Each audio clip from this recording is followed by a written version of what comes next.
Bonjour à toutes et tous, ravi de vous retrouver sur cette chaîne. J'espère que vous allez bien. Nous allons débattre dans cette vidéo des perspectives de l'économie américaine d'ici à 2022. Nous en profiterons pour parler de la parité de l'euro par rapport à l'US dollar. Allez, c'est parti! Au 16 décembre 2020, la Fed révise en hausse ses prévisions de croissance 2021 et 2022. La Banque centrale américaine, qui a laissé inchangés ses taux d'intérêt, a dévoilé mercredi 16 décembre 2020 des prévisions économiques meilleures que prévues pour les États-Unis en 2020, 2021 et 2022. Elle tape désormais sur une contraction du produit intérieur brut des États-Unis de 2,4% cette année, avant une croissance de 4,2% en 2021 et de 3,2% en 2022. En septembre, elle anticipait une baisse du PIB de 3,7% en 2020 avant une hausse de 4% l'an prochain et de 3% en 2022. S'agissant de l'emploi, elle estime que le taux de chômage va reculer à 6,7% cette année, contre 7,6% estimé précédemment, avant de tomber à 5% l'an prochain et à 4,2% en 2022. Il faudra toutefois attendre 2023 pour que le taux de chômage retrouve un niveau proche de celui d'avant la pandémie, soit à 3,7%, contre 3,5% en février dernier. L'activité économique et l'emploi ont continué de se redresser, mais restent bien inférieurs à leur niveau du début de l'année, note la Réserve fédérale dans un communiqué. La puissante institution financière répète qu'elle reste engagée à utiliser toute la palette d'outils à sa disposition pour soutenir l'économie en ces temps difficiles. Comme en septembre, elle martèle que le rythme de l'économie dépend fortement de l'évolution de la pandémie du Covid-19.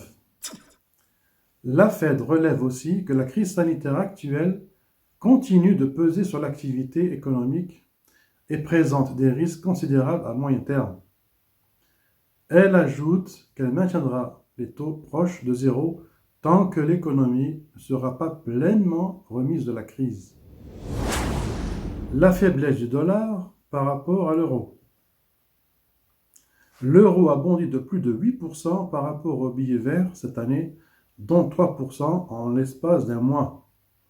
Quelles en sont les causes? Eh bien, nous avons affaire à un changement de paradigme dû au fait à un regain des investisseurs sur les actifs risqués, le dollar étant une valeur refuge.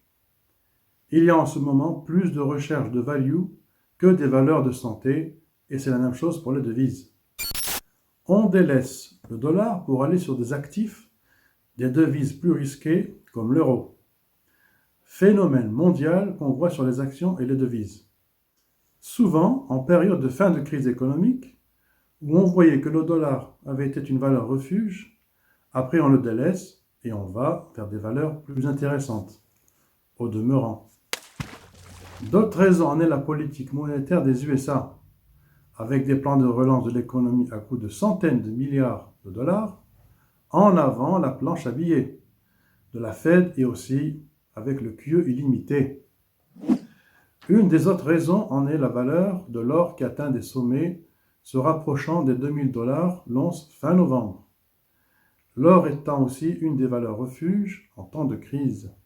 Un autre phénomène qui a renforcé l'euro est que début décembre, la BCE a élargi son programme d'achat de dette au titre du PEPP, Pandemic Emergency Purchase Program, de l'ordre de 500 milliards d'euros, et a accepté de fournir aux banques encore plus de liquidités, ultra bon marché aux entreprises, ce qui a fait monter l'euro, et les investisseurs ont donc ignoré un verrouillage des fêtes de Noël en Allemagne.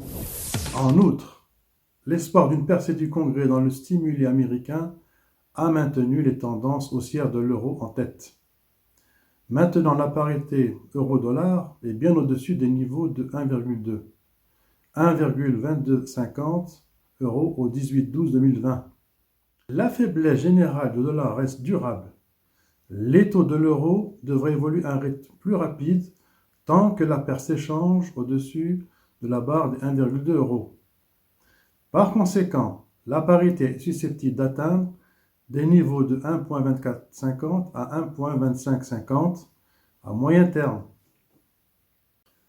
On se souvient des accords sur un plan de relance mutualisé de l'UE durant l'été 2020, qui avait redonné confiance aux investisseurs sur l'euro, délaissant de surcroît le dollar américain est un autre facteur qui avait renforcé la parité de l'euro USD. Voilà, c'est tout pour aujourd'hui. N'oubliez pas, pour soutenir la chaîne, de lâcher un pouce levé. Je vous dis à très bientôt dans une prochaine vidéo. Ciao!